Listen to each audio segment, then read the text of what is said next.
Hello and welcome. I am Cyril Stober. COVID-19 is taking its toll not just on lives, but on livelihoods as well. Now, arising from the measures to beat the pandemic are serious consequences.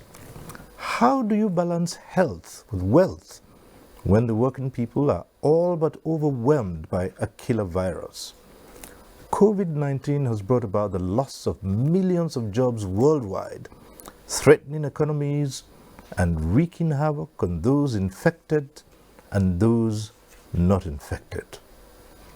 My guest today is the leader of organized labor in Nigeria, the president of the Nigeria Labour Congress. Let's welcome Comrade Ayuba Waba. Thanks for being here. Thank you, Cyril. Good evening, and good evening, viewers. It's a tough call, isn't it? What's happening?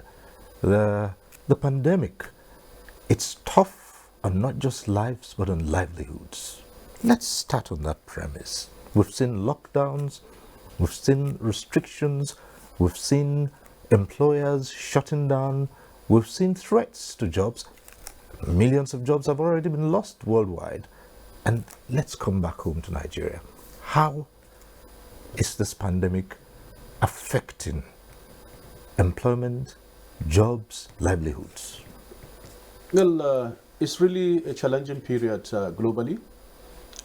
It's a global catastrophe that has affected both social and economic well-being of the people, but also importantly, the health of the people.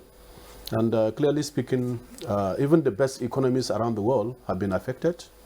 Emerging economies are also crying. The best health system around the world have also had a lot of challenges. And weak health systems, like in developing countries, have also exposed some of the inadequacies in our health system.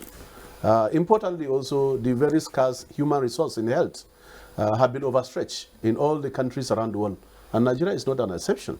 So clearly speaking, this is really a very challenging period. In the context of Nigeria, I think it's twofolded. One is the health challenge, which I think for now, all of us are aware that many have been infected. We are trying to possibly work around over 2,500. We are approaching possibly 3,000. And also in the case of fatality, I think the fatality rates also have been on the increase. But importantly, I think it's means of livelihood. There have been disruption in the socio-economic life of many Nigerians. And I think it will take a very long time before we return to normalcy. Jobs are being threatened and people are losing their job on daily basis. Let me start from the premise of appreciating what the CBN have just done to try to intervene and save millions of jobs in the banking sector. I think that is what is needed at this very important time. It must be people before profit. And clearly speaking, in the context of Nigeria, where you have more than 70% of the people working in the informal sector, the challenges will be so daunting because these are people that have to go out in the morning to find what to eat in the evening. You have also the class of people are referred to as the urban poor. Those are able youths that have left the villages to come to the city centers to find something to do. And you also have the rural poor. Those are people that have remained in the villages and they are into agriculture and petty trading. So clearly, if you look at the picture, it's a picture that actually paints a lot of gloom and a lot of challenge. And clearly speaking, as you said, the ones we know are even the ones we are reporting now. But I am aware that many in the small and medium-scale enterprises have already lost their means of livelihood. And especially those in the informal sector, the laborers, the carpenters, those people that depend on petty trading are also largely affected. And that's why when we had this window of opportunity of people, of government trying to relax the lockdown, you saw the number of people that actually dropped out. This is to tell you the magnitude of the challenge. So clearly speaking, in the context of Nigeria, both from the economic angle and from the health angle, the challenges are overwhelming. And you have seen also the number of health workers that have been infected. It's because of the fact that with the challenge, our weak health system have been exposed.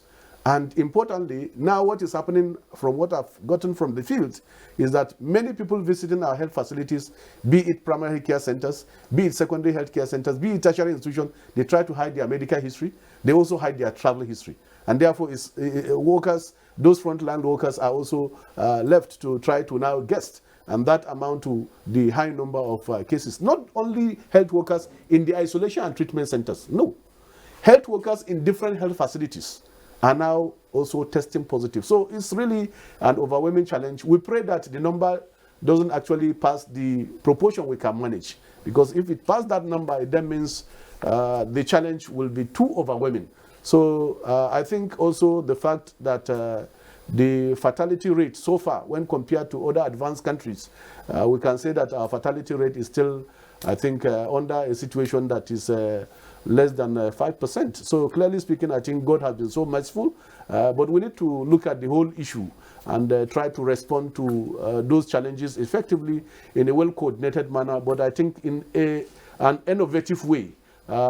This is what is required at this time, but not actually to now try to shift blame or try to also look at workers as being the challenge. Workers have never been a challenge anywhere in the world. In fact, workers have been part of the process of development. We create the wealth. And if we create the wealth of any society, we shouldn't be look up at this challenging period as a burden. Workers can never be burdened. And I think that's the problem of organized labor, and particularly NLC have had with some employers. Instead of coming to the table to look at how we can discuss, because the laws are very explicit, we can discuss such issues through a collective bargaining process. And in 4 of the thematic areas that ILO have come up with for responses, country responses, one of the key areas is social dialogue.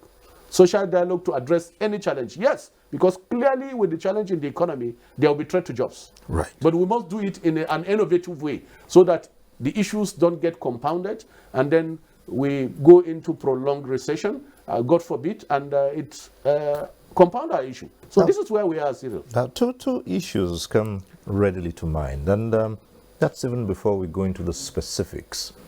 As you have also observed, jobs have been lost daily. Even in well-managed economies, we've seen layoffs. Now, we say we're part of a global system. And so some employers are beginning to say, look, if the best run agencies, the best run organizations have been brought to their knees and they're forced to take drastic measures in terms of job losses, job cuts, or reduction of emoluments, why is the case different in Nigeria? Well, thank you, Cyril. As you rightly put it, the challenge to job losses and income losses is a global issue now with the challenge of COVID-19. But also in many of those countries, they are looking at country-specific issues. We cannot just, for the sake of doing it, try to adopt hook, line, and sinker what is happening in other climes. We have very good example even from our contemporaries, African countries that have been very innovative in approaching this issue. It's twofolded. One is the fact that we are not at the same level of development with some of those advanced climes where they have social security cover that is very extensive and that covers everybody, including unemployment benefits. In our case, we don't have such. And in our case, even those working in well-established organizations, the social security cover is not there, it's not enough. When you lose your job in Nigeria, whether in the informal or formal sector, there is no perfect social security cover. So this is one issue. The second issue is the high unemployment rate.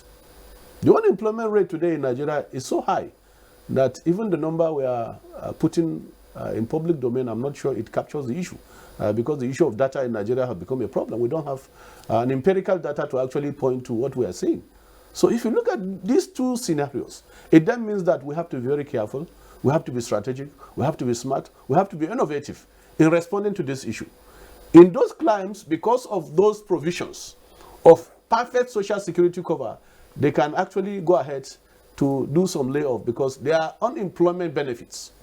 That once you are unemployed, you are sure that there is a benefit coming to you. But in the context of Nigeria, especially the most vulnerable, it will be a threat to the system, to the security system, to the social fabric of our country, if we just adopt some of those procedures, hook, line, and sinker. And that's why we said clearly with the... We showed the contract to an expert on due diligence and corruption.